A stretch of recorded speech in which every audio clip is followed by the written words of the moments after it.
तर पुण्याच्या भोर महाड मार्गावरील आंबेघर गावातील रस्त्यावरती मधोमध मोठा खड्डा पडला। रस्त्यावरती मोठं भगदाड पडलं। प्रवाशांमधून संताप व्यक्त केला जातोय।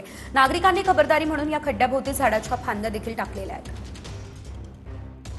भोर महाड मार्गावरील आंबेघर गावाच्या हद्दीत मुख्य रस्त्याच्या मधोमध भला मोठा खड्डा पडलाय। ज्या ठिकाणी हा खड्डा पडलाय त्या ठिकाणी मी आता आलोय आणि आता जर पाहिलं तर हा जो भला मोठा भगदाड खरं तर या रस्त्याला पडलेला आहे। या ठिकाणी पाहिलं तर कुठल्याही प्रकारचा अपघात होऊ नये यासाठी या स्थानिकांनी या ठिकाणी अशा पद्धतीने झाडाच्या फांद्या ज्या आहेत त्या नागरिकांच्या आणि वाहनधारकांच्या सुरक्षिततेसाठी टाकल्याचं पाहायला मिळते। खरं तर हा पडलेला खड्डा हा येणाऱ्या जाणाऱ्या वाहनांसाठी जीव घेणा ठरतोय आणि त्याच अनुषंगाने जर पाहिलं तर अशा पद्धतीची खबरदारी जी आहे ती स्थानिक नागरिकांनी घेतलेली पाहायला मिळते। खरं तर या रस्त्याच्या खाली भली मोठी मोरी आहे आणि या मोरीमुळेच खरं तर या मोरीच्या निकृष्ट कामामुळे अशा प्रकारचा खड्डा जो आहे तो या रस्त्याच्या मधोमध खरं तर पडलेला पाहायला मिळतो। जीव जाण्या अगोदर हा खड्डा दुरुस्त करावा अशी मागणी जी आहे ती या ठिकाणी प्रवासी जे प्रवास करतात त्यांनी आणि या ठिकाणी असणाऱ्या स्थानिक नागरिकांनी केली असल्याचं आपल्याला पाहायला मिळते। कॅमेरा पर्सन किरण आंबिकेसह विनय जगताप, TV9 मराठी, भोर, पुणे।